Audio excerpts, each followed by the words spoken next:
여러분 안녕하십니까? 한밤의 기막힌 투자 진행의 김민겸입니다. 우리 한밤의 기막힌 투자 주말 방송은요. 주식 잘 알려주는 동네 백소빠라는 코너로 진행되고 있습니다.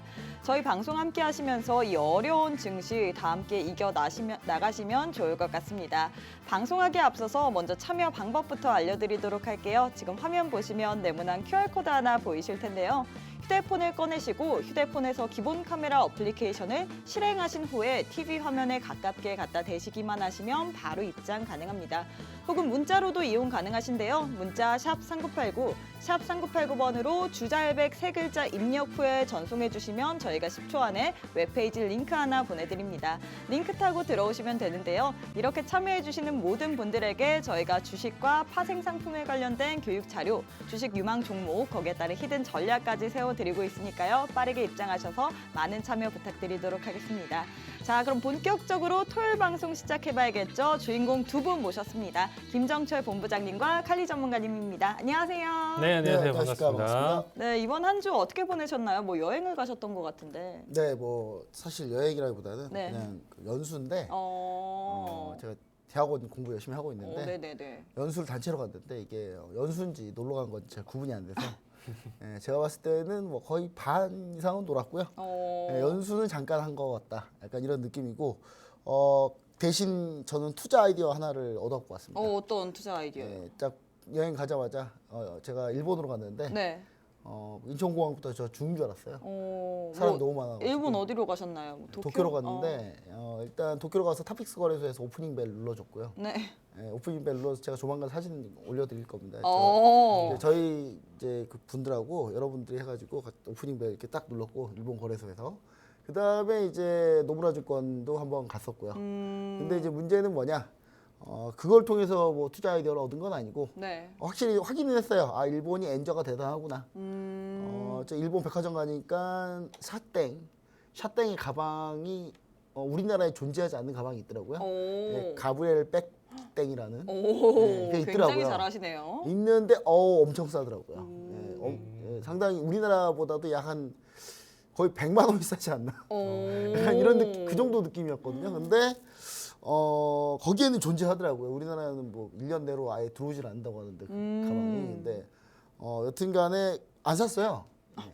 그 사면은 어차피 줄 사람도 없고 중요한 거는 그걸 사고 들어오면 세금 더 내야 되거든요. 그렇죠. 들어올 때. 근데 이제 중요한 건 이제 그게 중요한 건 아니고 자, 다른 부분에서 투자의 포인트를 얻었다라는 얘기를 좀 드리고 싶습니다. 그래서 저는 이제 그래서 종목을 하나를 노란통 오픈 채팅방에 공개를 했어요.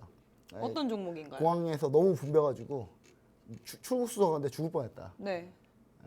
이거 되는 거다. 항공주입니다. 아. 그중에 LCC 1위인 제주항공을 제가 여러분들한테 얘기를 드렸는데 네. 조금 올라왔어요. 그래서 조금 올라왔는데 제가 봤을 때 근데 여러분 이거 한번 생각해 보세요.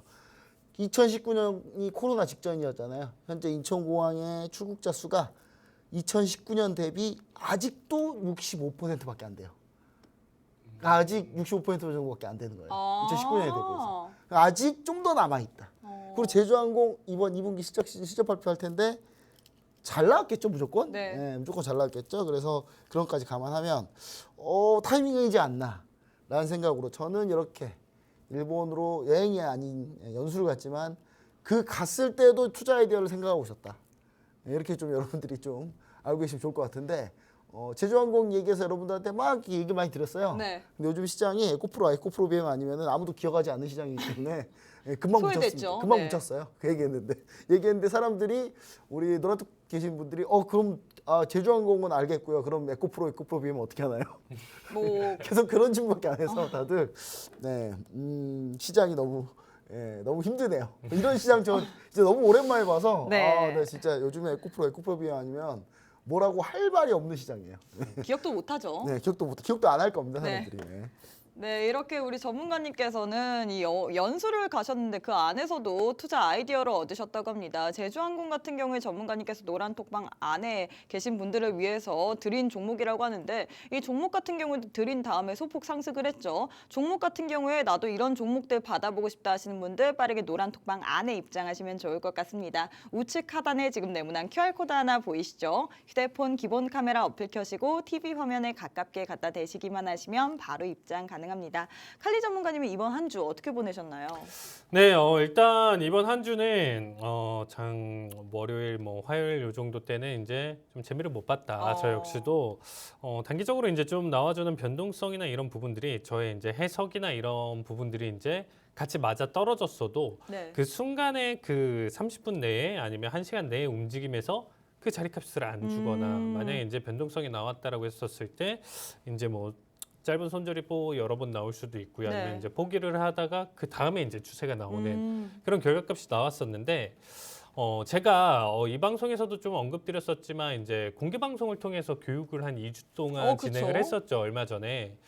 그 이제 교육 마지막을 가져가면서 이제 다뤘었던 내용 그리고 지금은 라이브 방송 참여하시는 시청자분들 위주로 이제 추가적으로 이제 교육을 계속적으로 가져가고 있습니다. 그때 이제 다 못했었던 교육들을 계속 가져가고 있고요. 만약에 이제 또 추가적으로 이제 저를 뵙는 기회가 있다라고 하면 여기에 대해서 이제 좀 설명을 드릴 텐데 지금 나스닥 같은 경우가 제가 이번 주에 이제 조금 자랑할 만한 내용 자체는요. 네. 완벽하게 나스닥에 정확하게 포인트를 완벽하게 맞췄다. 고점 포인트를 완벽하게 맞췄다가 이제 제가 이번 주에 그래도 좀 자랑할 만한 내용 중에 하나예요. 그러니까 뭐냐면 이전에 이제 작년을 기준으로 한번 지금 좀 차트를 보시면요. 작년 기준으로 원웨이 낙폭을 기준으로 지금 이렇게 피보를 만들었어요. 피보를 만들었는데 이게 이제 교육에 이번에 참여하셨던 분들이 이제 다 같이 보셨던 내용 중에 하나입니다. 자, 여기서 382까지 이제 1월 달에 반등 자리값 요거까지도 이제 맞췄었거든요. 이때 당시에. 그러니까 얘가 반등 치고 올라간다라고 했었을 때 네. 올라갈 수 있는 자리값. 단기적인 고점을 여기서 맞췄었고 그다음에 눌림, 그다음에 이제 재돌파를 했었을 때 그러니까 지금 현재 나왔었던 자리 예언을요. 언제 했었냐면 정확하게 4월 초에 예언을 했어요. 결국에 상승을 보여준다라고 했었을 때는 지금 이 자리값까지 간다. 이 자리값이 제가 지금 조금 대충 만들어서 그렇지 정확하게 16,051.25예요. 16,051.25가 지금 최고 51.25 자리값. 정말 디테일하죠. 이렇게까지 디테일하게 디테일을 해야 되나? 네. 이거는 해야 돼요. 왜냐면 네네네네. 이 선물 한 틱마다 가격이 5달러이기 때문에 사실상 이게 한 틱이 0.25씩 움직이는 거예요. 그러면 생각해 보시면 1포당 20달러인데 그렇죠. 여기서 이제 조금이라도 실수 나고 이렇게 하면 몇백 불을 그냥 계속적으로 그냥 시장에 갖다 바쳐야 되는 상황이기 때문에 요거는 굉장히 좀 중요했다. 제가 이제 이때 계속 브리핑을 좀 드렸어요. 네. 무슨 브리핑을 드렸었냐면 결국에는 이 자리는 조금 가장 중요한 최근에 제가 시장에서 그렇게까지 강조는 드리진 않았어요. 그러니까 무슨 얘기냐면 오르겠죠. 더 이상 시장은 오르겠죠. 그쵸? 그만큼 매수세가 계속적으로 받쳐져 있다 보니까 계속 오르겠죠라고 저도 분명히 이 방송에서도 계속 얘기를 드렸어요. 그래서 종목들 근데 신규 접근으로 봤었을 때는 언제 폭락이 나올지 모른다. 그리고 단기적으로 충분히 조정이 나올 수 있는 타이밍이다 보니까 신규 접근이나 이런 부분들은 굉장히 좀 조심스러워야 된다. 오히려 지금 오른 종목 말고 오르지 못한 종목들을 좀 체크해서 보셔라 이런 얘기를 드렸었어요. 근데 지금은 달랐어요. 이번 한 주에서 이 16,050짜리 값을 터치하고 나서부터는요. 제가 매도로 오버 잡으시라고 얘기했어요. 그러니까 그만큼 여기서부터는 그냥 물리더라도 이거는 계속 잡아야 되는 굉장히 중요한 자리값이다라고 했는데 정말 물려도 여기 자리값 보인 자리네요. 기준으로 정확하게 지금 500포인트 떨궜어요. 500포인트면요. 만불이에요. 한 계약에. 만불이면 얼마인가요? 1,300만 원이죠. 그러니까 지금 거의 하루 이틀 만에 제가 말씀드렸던 포인트에서부터 잡았다라고 하면 지금 단계에서 1,300만 원 한 계약 기준으로 수익이 났겠죠. 당연히 이 장대 음봉을 제가 예상을 그쵸? 했었으니까. 근데 그러니까 또 들고 나오셨겠죠. 사실상 근데 이번 주에 이제 좀 재미를 못 느꼈었던 게 조금 아쉬웠었던 거 요거 딱 하나만 더 얘기 드리면요. 다른 얘기보다 네. 이 자리값을 정확하게 알고 있었어요. 그래서 본장 기준으로 봤었을 때 얘는 이 50이라는 자리값을 살짝은 더 깰 수도 있고 결국에는 이 50자리를 터치를 할 것이다. 그렇기 때문에 여기가 본장 시작이에요. 거래량을 보시면 여기가 이제 스타트 지역인데 그러면 처음에는 매수 보고 여기 자리값 부근에서는 계속적으로 잡히더라도 매도 자리값을 한번 보자. 이게 제가 1시간 동안 이거에 대한 자리 브리핑을 드리면서 네. 했었던 대응 전략에 대한 이유, 근거들을 앞에서 과거 2022년에 나왔었던 비농 지표에 대한 결과를 언급드리면서 가져갔었는데 이때 매매를 실패했어요. 이게 좀 안타깝죠. 왜냐하면 여기서부터 여기까지가 12시 반이에요. 네. 그러니까 본장 기준으로 이미 2시간 동안 이렇게 흔들었어요. 그러니까 원하는 자리 안 주고 그다음에 폭락 나왔던 게 새벽 1시 반부터였어요. 그러니까 시간대가 좀 늦게 나왔다. 그래서 제가 계속 강조드렸습니다. 일단 여기 자리값 제가 말씀드렸던 브리핑대로만 좀 움직여 주신다라고 하면 수익 내시는 데는 확실히 좋은 근거가 될 수 있으니까 이렇게만 잡으셔라. 근데 제가 할 수 있는 제한적인 시간대에서는 좋은 타이밍을 안 줬다. 이런 얘기를 좀 드렸습니다. 근데 다음 날도 결국에 좀 수익을 잘 가져가면서 그래도 이번 한 주에서 뭐 그렇게 큰 손실이 아닌 그래도 나쁘지 않게 잘 마무리를 가져갔었던 한 주였다. 이렇게 얘기 드리고 싶습니다. 네, 이렇게 한 주 동안도 난 이렇게 잘했다라고 자랑을 해주셨는데 우리 전문가님 같은 경우에는 나스닥 고점 포인트 완벽하게 맞추셨다고 합니다. 우리 전문가님 같은 경우에는 노란톡방 안에서 라이브 방송을 통해서 매일매일 우리에게 교육을 해주시는데요. 나도 이렇게 교육 들으면서 한번 전문가님과 함께 이런 시장 분위기 한번 대응해보고 싶다 하시는 분들 빠르게 노란톡방 안에 입장하시면 좋을 것 같습니다. 우측 하단에 지금 네모난 QR코드 하나 보이시죠? 휴대폰 기본 카메라 어플 켜시고 TV 화면에 가깝게 갖다 대시기만 하시면 바로 입장 가능합니다. 그럼 이번 주에도 주요 이슈들 한번 살펴보도록 하겠습니다. 현지 시각 화요일 미국의 소매 판매 지표가 발표가 됐었죠. 시장의 예상치가 0.5% 상승으로 나왔는데 실제치가 0.2%로 나왔습니다. 근원 소매 판매 역시 전월비 기준으로 0.2%로 예상치와 이전치보다 낮게 나왔는데 지수는 상승으로 마감을 했습니다. 이 예상보다 부진했던 소매 판매 지수, 하지만 지수는 상승. 과연 이걸 어떻게 해석해야 될지 일단 전문가님과 함께 소매 판매 지표 왜 이렇게 낮게 나왔는지 한번 이야기 나눠보도록 할까요? 네, 근데 뭐 사실 소매 판매가 중요하진 않아서 네. 중요하지 않은 이유가 뭐냐면요. 네. ISM 제조업 비제조업 서비스, 그러니까 ISM 비제조업, 그러니까 서비스 지수죠. 요거랑 요즘에 이제 금리랑 물가가 좀 연동이 되는데 소매 판매는 좀 잘 안 맞아요. 좀 왔다 갔다 하고 있기 때문에, 그러니까 제가 봤을 때는 약간 소매 판매라 소비라는 게 뭐냐면요. 네. 맨 처음에 이제 시장이 어느 정도 후행 지표로 보는 지표들 중에 처음이 이제 고용이 되면 사람들이 월급을 받죠. 그럼 임금 다음에 그 임금 받아서 사람들이 소비를 한단 말이죠. 그럼 소비. 그 다음에 그 소비의 결과가 물가거든요. 근데 요즘에 이 소비까지의 이 여기서 처음에 고용에서 소비까지가 잘 안 맞아요. 왜냐면 지금 요즘 고용은 또 고용이 살짝 꺾이고 있거든요. 고용이 꺾이고 있는데 사실 그럼 소비가 좀 둔화되는 게 맞고 그리고 반면에 물가는 계속 오르고 있고 약간 이런 형태였다가 지금 전환된 거기 때문에 제가 봤을 때는 그래서 지금 약간 소매 판매는 약간 지표로서는 좀 떨어진다. 근데 다만 비교해 보아서 좀 여러 가지 좀 비교해 보시면 좋을 것 같은데 뭐 사실 이날도 뭐 앵커님이 뭐 이렇게 온 거에 얘기는 했었지만 사실 MS가 뭐 다 한 날이라 딱히 뭐 이렇게 뭐 코멘트 드릴 거 많이는 없습니다만은 또 많이 써놨어요 제가 또 많이 할 거 없는데 많이 써놨는데 네. 여튼간에 미국 소매 판매 전월 대비 플러스 0.2% 예상치 0.5%를 하회했어요. 예상치보다 좀 안 좋았죠. 자 하지만 3개월 내로는 상승세가 좀 완만합니다.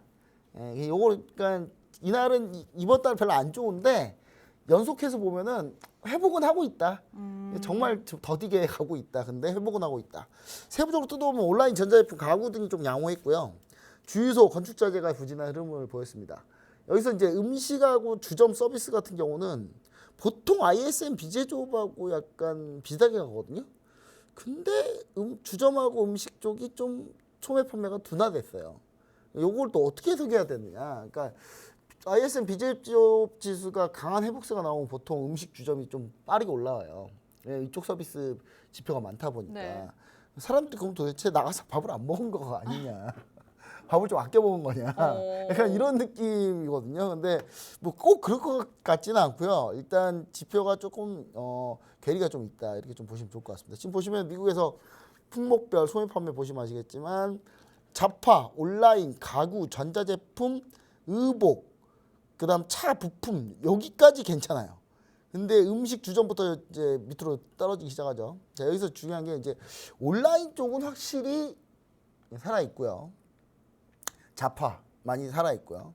그다음에 가구, 그다음에 우리가 좀 봐야 될 게 이제 의복, 옷을 좀 아직도 많이 산다. 이렇게 좀 보셔야 될 것 같고, 그다음에 차 부품은 차량은 좀 많이 떨어졌어요.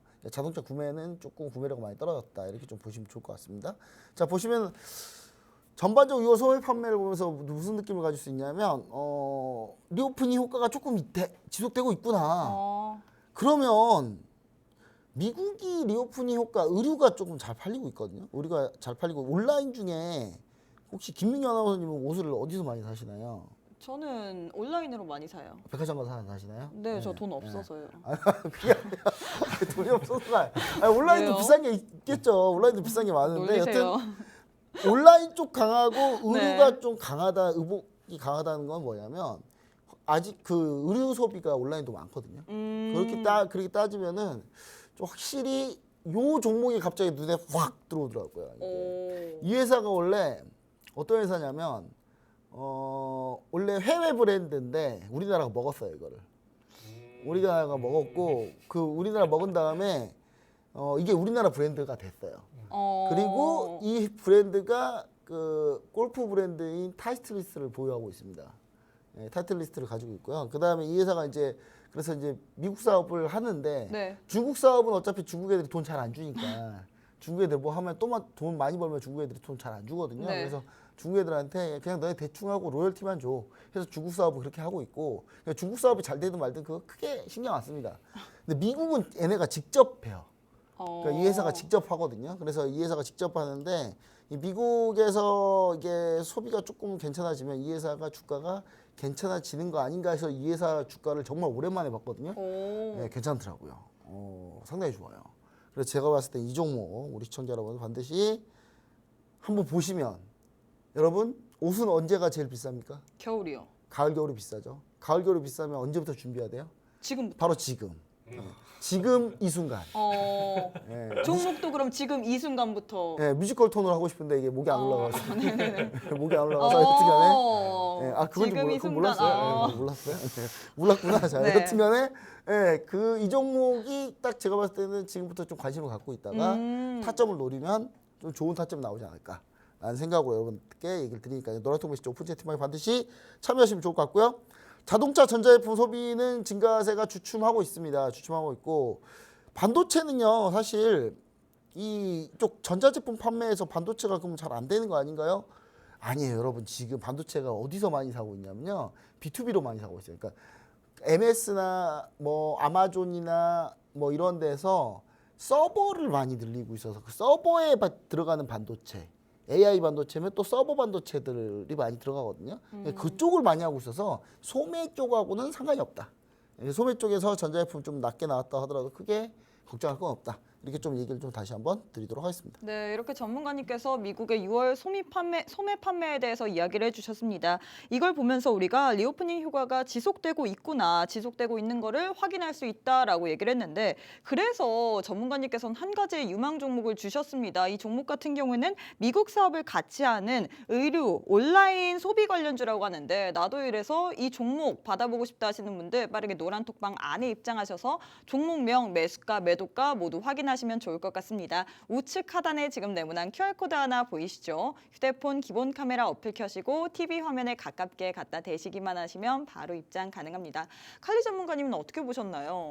네, 일단 제 말 앞서기 전에 지금 방금 본부장님이 이제 네. 얘기해 주셨던 히든 종목이 제가 딱 2년 반 전에 본부장님한테 한번 얘기를 했었던 오. 종목이에요. 그래서 제가 정확하게 그래서 기억을 하고 옆에서, 있습니다. 이렇게 하셨구나. 네, 그래서 그게 좀 기억이 남아요. 이제 그때 당시에 이제 제가 얘기를 했을 때 아직은 아니다. 그러니까 확실히 이제 밀리다가 지금 다시금 반등하면서 이제 얘기를 하시니까 그게 갑자기 이제 좀 기억에 남아서 지금 또 얘기를 좀 드렸는데 네. 자, 어쨌든 일단 소매 판매를 일단 저는 좀 봤었을 때 자, 마이크로소프트가 끌고 올라갔었다. 이때 당시에 이제 좀 보시면요. 소매 판매가 어쨌든 예상치보다 좀 낮게 나와준 모습이죠. 그쵸. 이전치보다 지금 기준으로 우리가 이거를 지금 좀 판단해서 이제 좀 보셨을 때 예상치보다 이제 좀 낮게 나와준 모습이에요. 이것 때문에 꺾였다. 그래서 이제 지수 하락이다라고 이제 좀 생각해 볼 수 있는데 되려 이날을 좀 기준으로 화요일 날이거든요. 그러니까 이 화요일 날 발표 때 이제 기준으로 보시면 처음에는 이제 좀 꺾이는 척을 했어요. 이 소매 판매 발표 이제 9시 30분에 이제 발표다 보니까 여기서부터 이제 떨구는 척 하다가 그 다음부터 이제 본장부터 숨도 안 쉬고 오. 이제 계속 들어 올렸었던 장세 흐름이었었죠. 네. 그러니까 오히려 소매 판매가 안 좋게 나왔음에도 상승을 했다. 그래서 그 원인을 찾았었던 게 마이크로소프트에서 뭐 오피스 오피스를 관련해서, 이제 네. 오피스 관련해 가지고 이제 요금을 재구성을 인상한다. 했고 거기서 이제 금액을 올렸었던 네. 내용 그게 이제 주가적으로 좀 반영이 됐다라고 해석을 하는데 가능성은 충분히 있어요. 근데 이때 시장 자체가 이제 마이크로소프트 단독으로 올린 게 아니고 나머지 대장주들도 같이 올랐었다. 그러니까 마이크로소프트가 대신 4%대 이제 상승을 보여줬었기 때문에 눈에 띄었기 때문에 얘를 주축으로 이제 시황 해석을 가져갔었던 거죠. 그러니까 사실 나머지들이 제자리나 오히려 이제 마이너스를 가져갔었는데 나스닥이 나스닥을 이 마이크로소프트가 끌어올렸다라고 하면 좀 인정이 되죠. 근데 나머지 다 올랐어요. 다 같이 오른 상황에서 마이크로소프트 그리고 이슈가 있었기 때문에 얘를 주축 삼아서 이렇게 좀 이슈가 잡혔었다. 이렇게 좀 봐주시면 되겠습니다.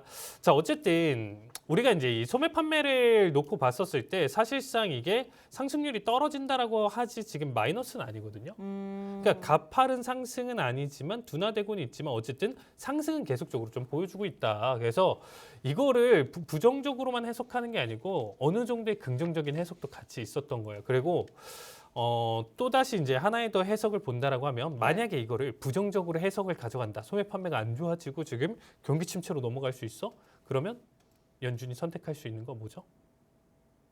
긴축인가요? 금리 인상을 할까요? 안 할까요? 추가적으로. 하지 않을까요? 경기 침체가 계속 더 우려가 되는데요. 아, 올해 안 경제가 하죠. 그렇죠. 경제가 네. 탄탄하면 그래? 받쳐지고 있어. 그러면 그럼 이제 올려도 그렇게까지 크게 제한이 없겠네. 근데 이제는 이렇게 안 좋아? 그러면 이걸 카드를 만지작 하다가 이거를 할까 말까 이렇게 되겠죠. 그러니까 사실상 올해 최근에 이제 이전 한 달 정도의 가장 큰 키워드가 뭐였냐면 그냥 생각해 보시면 금리 올해 인상. 2번 인상이죠. 네. 남은 일수 중에 이제 2번 인상한다는데 자 보세요. 좀 재밌는 결과인데 제가 어제도 보고 이번 한 주 계속적으로 지켜봤는데 제가 이제 이 패드워치를 지금 딱 보시면요. 이전에 사실상 놓고 봤었을 때 이렇게 98%를 가져간 적이 거의 없어요. 99.8%죠. 99.8%. 이게 보통은 일주일, 2주일 남은 상태에서는 네. 사실상 변동성은 좀 있었어요. 네. 그리고 뭐 상황에 따라서 어떤 이슈에 따라서 10%, 20% 아니면 아예 이 확률 자체를 뒤집는 결과가 있었는데 너무 확연한데요? 이거는 뭐 일주일 남은 시점에서 지금 보신다라고 하면요. 네. 이게 3일, 일주일 전만 하더라도 96.7%였어요. 그러니까 의미가 없죠. 이제 네. 사실상 7월은 금리 인상이 확실하다. 그냥 거의 뭐 100% 확실하다 이렇게 지금 판단할 수 있는 근거가 되는 거고 대신에 그러면 연내 한 번은 금리 인상을 7월에 거의 100%라고 보실 수가 있겠죠. 네. 그러면 9월 달 내용을 한번 보시죠. 올해 이제 총 4번 남았어요. 7월을 포함해서 4번 중에 2번은 언제 올리냐예요. 근데 9월 달을 보시면요. 금리 동결이 85%예요. 9월이요? 그러니까 이제 7월은 인상을 가져가고 그 가져간 인상폭으로 동결을 하겠다가 지금 85%예요. 그러면 11월은 기준으로 보시면 동결이 68%예요. 그리고 12월 마지막도 보시면 동결이 62%죠. 7월 빼고 다 지금 동결로 생각하고 있다라는 거예요. 시장 자체가 그거에 따른 내용 해석으로도 긍정적으로 보면서 이 상승, 그 상승이 지수로 갖고 가면서 결국에는 대장주들의 상승에서 가장 얘기를 할 수 있는 게 뭔가 마이크로소프트. 이렇게 해석해 주시면 될 것 같습니다. 그래서 어쨌든 이때 당시에 상승은 이렇게 가져갔었는데 소매 판매 결과 뭐 지금 사실상 이번 주 내용에서 가져갈 수 있었던 핵심 지표였기 때문에 얘기를 드리는 거지만 그동안 나왔었던 비농이라든지 CPI라든지 아까 본부장님 얘기했었던 지금 ISM, 비제조업, 뭐 신규 수주라든지 서비스업 뭐 이쪽 발표 내용 자체가 사실상 시장에선 지금 현재 방향성이라든지 이런 부분들 파악하기에는 훨씬 더 중요한 지표다. 네. 이렇게 봐주시면 될 것 같습니다.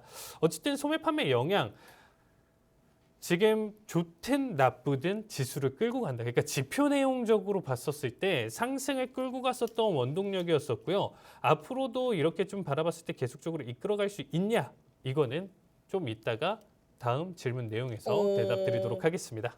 앞으로 과연 더 끌고 갈 수 있는지는 전문가님께서 조금 더 방송을 지켜봐야지만 알려준다고 했습니다. 추가적인 증시 방향성 나도 알고 싶다 하시는 분들 빠르게 노란 톡방 안에 입장하시면 좋을 것 같은데요. 우측 하단에 지금 네모난 QR코드 하나 보이시죠? 휴대폰 기본 카메라 어플 켜시고 TV 화면에 가깝게 갖다 대시기만 하시면 바로 입장 가능합니다.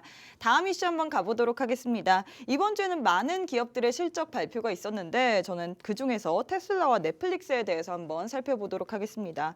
가장 이슈가 되었던 테슬라의 실적 발표는 예상보다 높은 실적을 기록을 했지만 지난 분기에 처음 무너진 이익률 20%가 추가로 밀리면서 지수는 하락을 했고 또 넷플릭스 역시 좋은 신규 가입자 데이터를 발표했지만 매출액 증가율이 이 기대보다 안 좋으면서 지수가 하락을 했는데 과연 이 두 기업 우리가 앞으로 주가적인 투자 전망에서 어떻게 봐야 될까요? 네, 테슬라 또 정확하게 맞추셨잖아요. 지난주에 사실상 또 제가 이 방송에서만 진짜 이 테슬라의 변동성 그쵸? 자리 뭐 할 것 없이 자 차트를 보시면요 어떤 느낌이냐면 이거는 진짜 이 방송 꾸준히 보신 분들 그리고 옆에서 지금 아나운서님이 지금 증명을 하고 계시잖아요, 네. 그렇죠?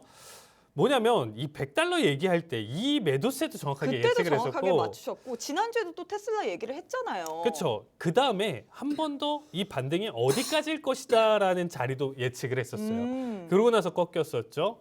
그 다음에 재돌파면 얘는 또 어디까지일 것이냐 이것도 정확하게 맞췄습니다. 이걸 어떻게 맞출까요? 제가 뭐 그냥 뭐 작두 타시는 것도 아니고. 그렇죠. 이게 지금 제가 그동안 설명드렸었던 기술적 분석의 힘이다. 결국에는 사실상 잘 생각해 보시면요. 이번에 어닝콜이라든지 이번에 실적 발표를 좀 보셨을 때 뭐 20% 낮게 나오고 하지만 괜찮아요. 사실상 전년 대비 기준으로 봤었을 때 테슬라 괜찮고요. 여러 가지 지금 뭐 사이버 트럭이라든지 추가적으로 지금 AI 관련 쪽으로 투자를 막대한 돈을 지금 가져가는데 R&D 사업에 투자를 이렇게 많이 했음에도 불구하고 이러한 플러스 수익률을 가져간다? 이거 사실상 시장 객관적으로 놓고 봤었을 때 저는 굉장히 긍정적으로 볼 수 있는 요소거든요. 그럼에도 10% 낙폭을 가져간다? 이거 어떻게 해석할까요? 어떻게 해야 될까요? 이거는 기술적 분석에 어쨌든 그럼 그 교육을 어떤 받아야 느낌이에요? 된다 뭐 이런 얘기인가요? 교육을 안 받으셔도 그래도 저와 함께 하셔야 된다. 교육 내용을 몰라도 함께 하셔야 알 함께하면 수 이거 있죠. 뭐 왜냐면 저점이나 고점이나 다 알 수 있다 뭐 이런 왜냐면 제가 얘기인가요? 지난 방송에 분명히 2% 3% 남아 있다 테슬라 네. 분명히 이 얘기는 드렸어요. 근데 이거 잘못 잡다가 10% 잡힌다. 맞아요. 한순간에 잡힌다. 10%가 아니고요. 그때 뭐라고 했었냐면 30%라고 얘기했어요. 그렇죠? 맞아요. 무섭게 잘못하면 얘기했죠. 30% 잡힐 수 있기 때문에 아찔했습니다. 지금은 안 된다. 그러면 이 자리를 어떻게 봤었냐면요. 사실상 이전에 이 바닥 저점 자리값은요. 70과 100달러 자리값이 이 앞에 낙폭에 대한 자리값에서 해석이 나왔었던 거예요. 근데 지금 가장 최근 데이터로 보시면요. 일단 기본적으로 단기적인 현재 움직임에서 이제 좀 놓고 봤었을 때 이게 이제 우리가 늘 알고 있는 쌍바닥 패턴이에요. 이 쌍바닥 패턴을 기준으로 지금 좀 놓고 삼으면 이렇게 W가 보이죠. 네. 이게 쌍바닥 패턴의 지금 전형적인 기준인데 사실상 제가 설명드리는 이 피보와의 결합을 하지 않는 이상은 정확하게 이 목표가가 어딘지를 모르는 거예요. 아 오르겠지예요. 여기서부터 오르겠지. 근데 얼마나 어디까지 최대가 어디까지인지는 모르는 자리값이거든요. 근데 네. 저는 지난 방송에서도 정확하게 설명드렸습니다. 이거 올라봤자 291이다. 그렇죠. 291인데 여기 맞고 떨어질 가능성이 너무 높다. 그래서 저는 맞고 사실 떨어지는 게 10%였어요. 에이 설마 지금 이렇게 잘 가고 있는데 이게 맞을까? 더 잘 가지 않을까라고 생각했는데 역시나 맞았습니다. 근데 이거를 놓고 보신다라고 하면요. 이렇게 네. 하면 지금부터 하락전 아니냐라고 생각하셨을 때 그건 아니에요. 사실상 이렇게 가파르게 올랐는데 여러분들 잘 생각해 보시면 150달러에서 300달러를요. 숨도 안 쉬고 올렸어요. 맞아요. 두 배를. 주가를 두 배를 숨도 안 쉬고 올렸는데 고점 대비 10% 조정받은 게 전혀 이상한가요? 자리값 기준으로 절대 이상하지는 않습니다. 당연히 나와줘야 되는 조정이에요. 우리가 시장을 봤을 때 파동으로 해석을 가져가면서 일단 지켜본다라고 하면 지금 조정은 당연히 의미 있는 조정이다라고 생각하시면 되겠습니다. 더 큰 상승을 가져가기 위한 일시적인 조정이에요. 그래서 아마 이번에 사실상 이 테슬라를 분석하시는 분들 월가에서도 이제 좀 놓고 보는 것 자체가 뭐 단기적인 과열에 따른 조정 구간이다라는 걸 분명히 인지를 하고 있어요. 네. 당연히 테슬라 모델 Y가 드디어 이제 전 세계 모든 브랜드 뭐 개별 차량 중에서 판매량 1등이에요. 지금 그렇게 올라와 준 상황입니다. 결국에 우리가 최근에 AI 이슈라든지 뭐 자율주행, 뭐 인공지능 뭐 이쪽으로 다 연결했었을 때 테슬라는 다 미리 준비를 하고 있어요. 결국엔 슈퍼차저라든지 이런 부분들 지금 전 세계 통합이 되고 있죠. 그렇죠. 그러면 거기에 대한 마진 그리고 그 안에서 또 나올 수 있는 여러 가지 자율주행에 대한 이 부분 자체가 테슬라가 주도적으로 이끌어간다라고 하면요. 제가 이전에는 이런 얘기를 좀 드렸어요. 결국에는 이 전기차 시장의 대장이 누군가를 판단하는 게 굉장히 좀 중요할 것이다라고 맞아요. 했는데 이 시장 자체를 이런 식으로 잡아가면서 시장의 최상위 먹이 사슬이 된다라고 하면요. 테슬라는 지금도 저평가라고 생각하고 있습니다. 그만큼 유력하지만 우리가 네. 꼭 고점에 물릴 필요는 없잖아요. 그쵸? 그러니까 내가 사는데 우리가 항상 주식 살 때 이런 거예요. 일단 10% 20% 올려놓고 보유를 하면 네. 그게 기분이 좋은 건데 애초에 10% 20% 떨어진 상태에서 보유를 하면 기분이 나쁘거든요. 기분 안 좋죠. 그래서 테슬라는 이제는 언제 사야 될까요? 라는 타이밍이 또 나올 거예요. 그 타이밍을 정확하게 알려드릴 건데 방송에서 다 공개를 드릴까요? 아니면 노란톡방에서 드릴까요? 아니, 라고 할 수가 있는데 조금만 더 드려주면 너무 좋을 것 같아요. 지금 조금만요. 시청자분들이 일단 궁금해하실 것 지금 같은데. 자리값 기준으로 네. 제가 또 이것도 또 기가 막히게 맞추겠죠. 아. 만약에 여태까지 다 맞췄는데 또 제 생각엔 다음 주에 오셔서 또 자랑을 하실 것 같아요. 네. 자랑까지는 아니죠. 네. 이제 낙폭을 일단 왜냐면 이게 파동적으로 지금은 가져가야 되는데 네. 일단은 우리가 신규 매수를 좀 기다리는 자리값은 이제는 $220다. 이게 제가 1월 전에 얘기 드렸었던 그 기다려야 되는 자리 $220 자리값을 기다려야 되고요. 최종적으로는 $177대까지 이제 물 타는 자리값으로 생각을 해주시면 될 것 같아요. 그래서 테슬라는 지금부터는 일단 보유하시지 못하신 분들 같은 경우는 220 기다리면서 내가 177까지 꾸준히 모아서 여기서 크게 내가 평단가를 잘 맞춰 나가겠다. 이 작업만 해서 장기 보유에 대한 관점으로 좀 넘기신다라고 하면 굉장히 매력적인 자리예요. 그래서 여기서는 한 번 더 재차 진입 타이밍을 보셔도 괜찮고요. 일단 넷플릭스를 좀 간단하게 설명드린다라고 하면요. 사실상 순가입자 증가가 580만이 넘었는데 이게 지금 아이디 공유 차단이나 뭐 이런 이슈 자체가 있으면서 뭐 그리고 작가 배우의 이제 파업 사태까지도 이제 같이 놓아주면서 네. 이제 낙폭을 키워갔었는데 사실상 어제는 이제 좀 조정받을 타이밍에서 이제 조금 더 세게 맞았다 이렇게 보시면 될 것 같아요. 어쨌든 넷플릭스 기준으로는 제가 이전에 설명드렸었던 자리값 기준으로 아직 상승 여력은 훨씬 더 남아 있기 때문에 오히려 넷플릭스는 단기 조정 구간에서 탈출하면서 언제든지 상승 여력이 남아 있다. 오히려 지금 자리값 기준 자체가 신규 매수 타이밍으로도 충분히 매력적이다 이렇게 얘기 드리고 싶습니다. 그래서 오히려 넷플릭스는 향후 내용 자체는 좀 시간이 좀 부족할 것 같아서 네. 여기까지만 드리도록 하겠습니다. 네, 이렇게 전문가님께서 테슬라 그리고 넷플릭스에 관련돼서 이야기를 했는데 테슬라 같은 경우에는 더 큰 상승을 가져가기 위한 일시적인 조정이라고 했습니다. 라고 얘기를 하면서 또 전문가님께서 또 살짝 자세한 자리값에 대해서 얘기를 해주셨는데 저는 이 자리에서 말하지 않을 겁니다. 노란톡방 안에 입장하셔서 더 자세하게 언제 우리가 보유자의 입장이 아니라 신규 매수자의 입장으로서 언제 들어가야 될지 노란톡방 안에 입장하셔서 받아가시면 좋을 것 같은데요. 우측 하단에 지금 네모난 QR코드 하나 보이시죠? 휴대폰 기본 카메라 어플 켜시고 TV 화면에 가깝게 갖다 대시기만 하시면 바로 입장 가능합니다. 그럼 본부장님은 테슬라 그리고 넷플릭스의 실적 발표 어떻게 보셨나요? 네, 일단 테슬라 넷플릭스 실적 발표 빠르게 한번 보도록 하겠습니다. 네. 자, 2분기 실적 발표 보시면은 저 원래 테슬라 별로 안 좋아하기 때문에 일단 자 2분기 실적 발표 보시면은 2분기 매출액 249억 달러 나왔습니다. 영업이익 24억 달러 모두 예상치를 상회했습니다. 네, 상회했어요. 오, 대단해요. 네, 근데 인도량 기준으로는 인도량은 이미 근데 7월 초에 이미 나왔죠. 나와서 먼저 움직였고요. 그다음에 차량 평균 ASP, 에버리지 세일스 프라이스, 평균 판매 단가는 45,626달러로 좀 많이 떨어졌죠. 자, 달러 강세에 따라서 마이너스 요인이 있었습니다. 오히려 테슬라는요, 이번 실적이 달러가 강했던 2분기가 달러가 강했던 게 4월, 5월이 강했어요. 네. 6월은 달러가 다시 밀렸는데 4월, 5월은 달러가 강했기 때문에 이 달러 강한 부분에 대한 손해는 봤어요. 분명히 실적에서. 자, 그리고 영업이익은 크레딧, 보조금을 불구하고 ASP는 하락했다. 자, 이게 왜 많이 하락했냐를 봤더니 테슬라가 이 4680 셀이 뭐냐면 원통형 배터리인데 4680이 규격이거든요. 네. 그러니까 우리가 흔히 쓰는 그 건전지 있죠, 건전지. 그걸 크게 만들면 그게 원통형 배터리거든요. 원통형 배터리 중에 4680 사이즈가 있어요. 이 4680 사이즈 셀을 자기들이 자체 생산하느라고 이제 거기다 돈을 좀 많이 때려 부었고 사이버 트럭하고 AI 프로젝트 죽어라 했는데 이번에 겨우 나왔어요. 2년 동안 원래 사이버 트럭 2년 전에 출시해야 되는데 자기가 배터리 내재화하겠다고 자기들 배터리 직접 만들겠다고 그 난리를 치더니 결국 2년이 밀려서 이번에 나왔죠, 겨우. 이번에 나왔는데 AI 프로젝트까지 AI 자율주행 프로젝트까지 반영이 되는 상태입니다. 그래서 그때 비용이 좀 많이 들어갔다. 그러니까 제가 봤을 때 테슬라는 많이 팔고 가격도 다운시켜서 할인해서 팔았지만 그래도 실적은 좋았는데 돈을 많이 썼다. 약간 이렇게 좀 얘기할 수 있습니다. 자, 네. 모델 3입니다. 그거 아세요 혹시? 테슬라 모델이 모델 S, 모델 3, 그다음 모델 X, 모델 Y거든요. 이 네 글자를 합치면 뭐가 되는 줄 아세요? 섹시? 네, 맞아요. 모델 3가 이 모델 3를 반대로 뒤집으면 이거든요. 이게 원래 일론 머스크가 이걸 노리고 이제 원래 우와. 실제로 그래요. 실제로 그래요. 실제로 그런데 모델 3가 그래서 사실 모델 2인 거죠. 네. 2인데 모델 3가 4만 달러까지 이제 단가가 내려갔고 모델 Y 같은 경우는 5만 달러까지 내려갔어요. 그래서 이제 테슬라가 OPM 같은 경우 영업 마진 같은 경우는 10% 이하로 밀렸고요. 사이버 트럭을 대량으로 판매하기 전까지는 아마 테슬라는 여기선 추가로 더 내리기 쉽지는 않다.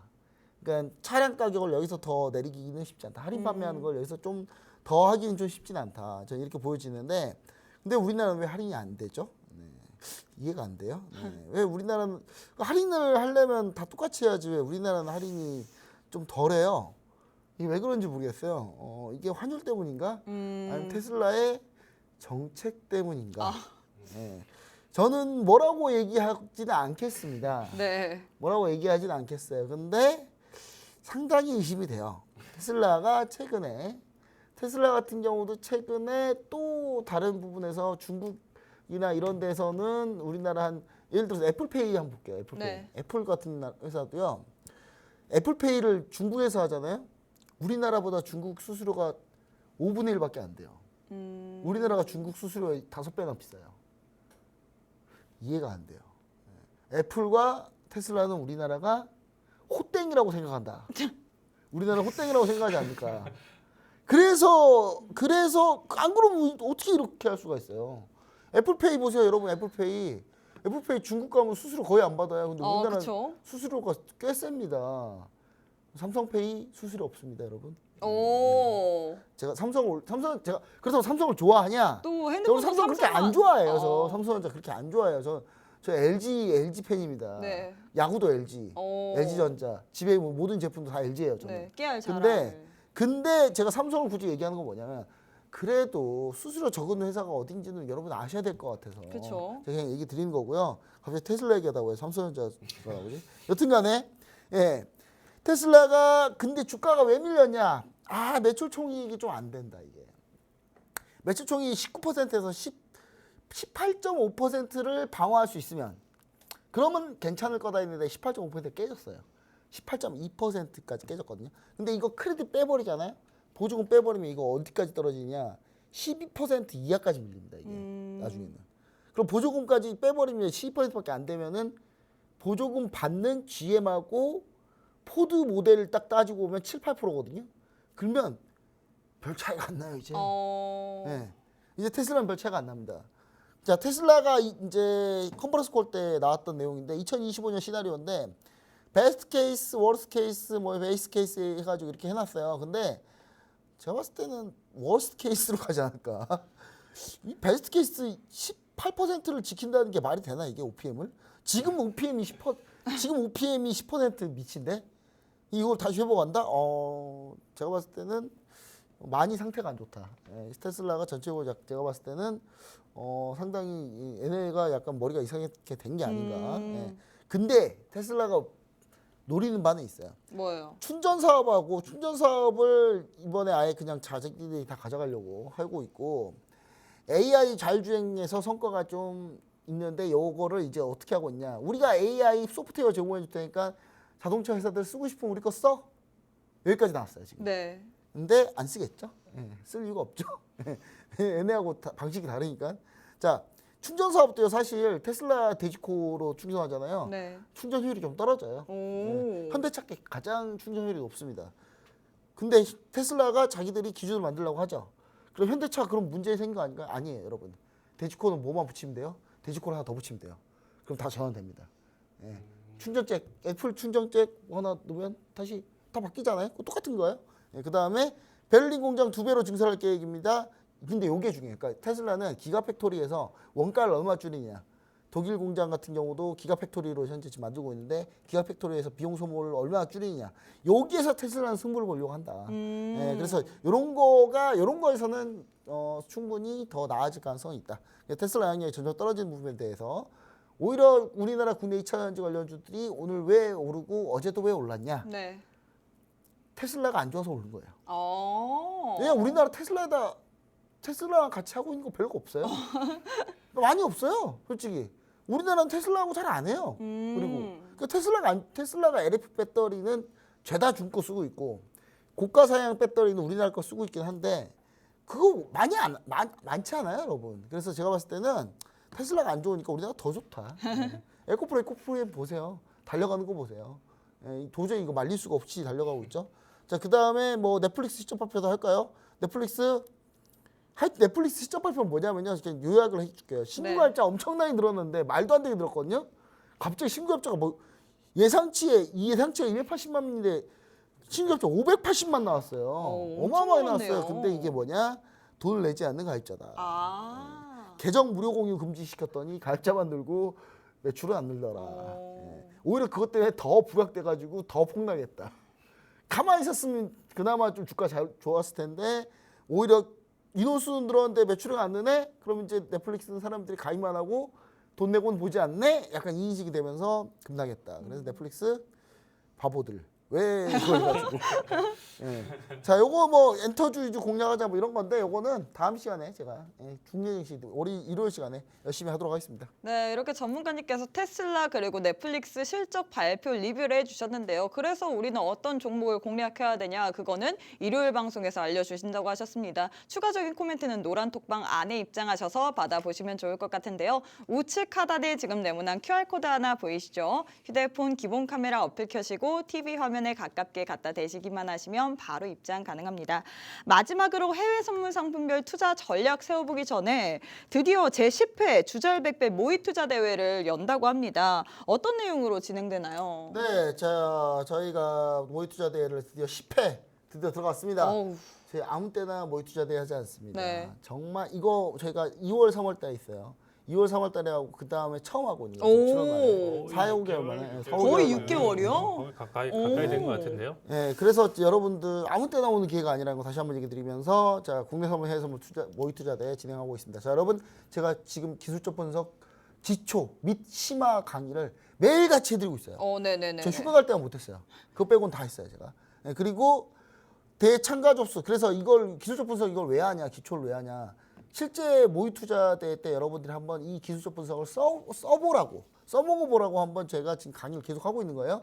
여러분들이 이번에 모의 투자를 하기 전에 기술적 분석 강의를 완벽하게 지금 마스터를 하고 있는 상태입니다. 그 상태에서 모의 투자 국내 선물 해외 선물 한번 해보세요.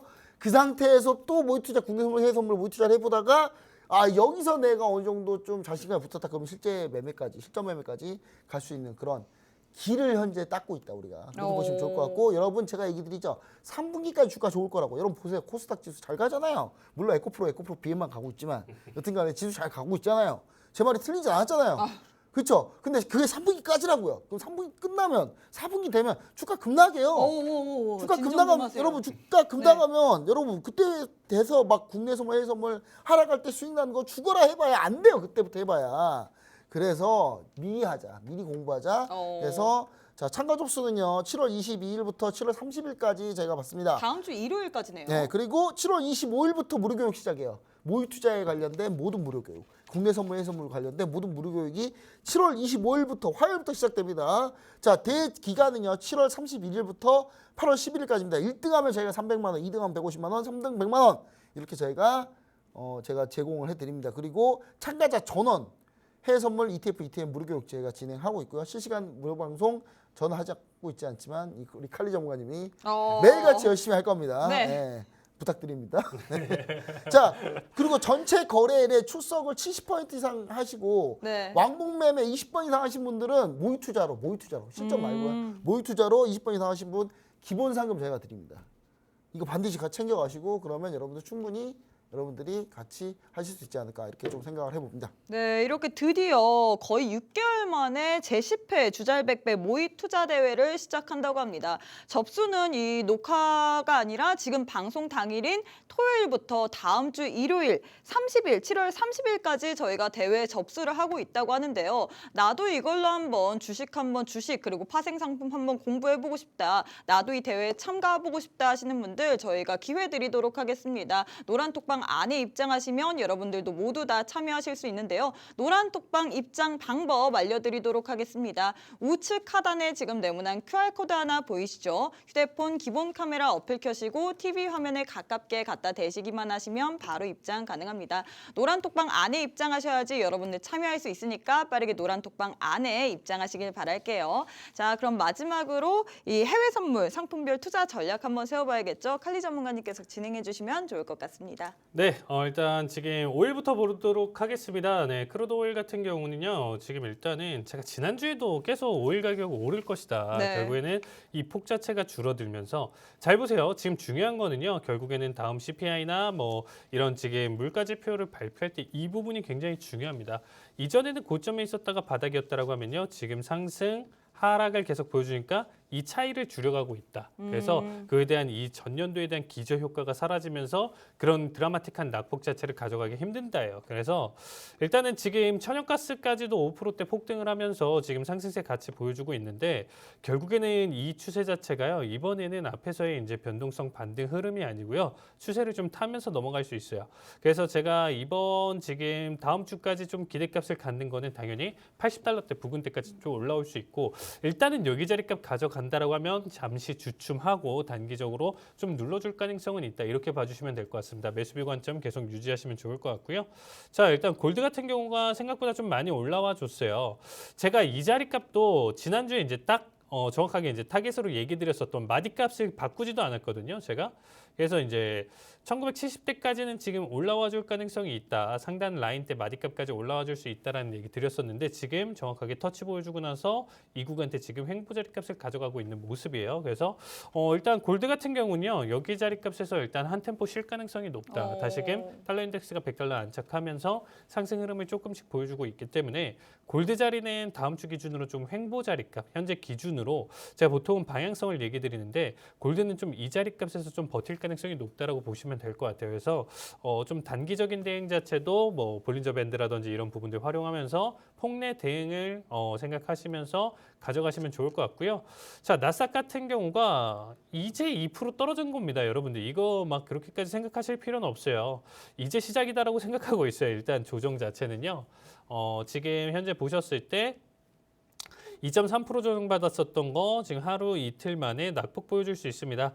드디어 제가 좀 원하는 14,000 지금 800짜리 값까지는 낙폭 지금 매도세 지금 지속할 가능성이 높다라고 생각해 주시면 될 것 같아요. 그래서 여기는 그냥 단순히 조정 수준 정도다라고 좀 보시면 될 것 같고요. 그다음에 이제 마지막으로 구리 보신다라고 하면 구리 역시 지금 현재 추세에서 추가적으로 상승 탄력 이어갈 가능성이 높다라고 보시면 될 것 같아요. 채널 라인 때 지금 유지하면서 넘어가다 보니까 4.0까지 매수 대응 추천드리도록 하겠습니다. 네, 이렇게 다음 주까지 해외 선물 상품별 투자 전략 세워봤습니다. 추가적인 코멘트는 노란톡방 안에 입장하셔서 들어가시길 바랄게요.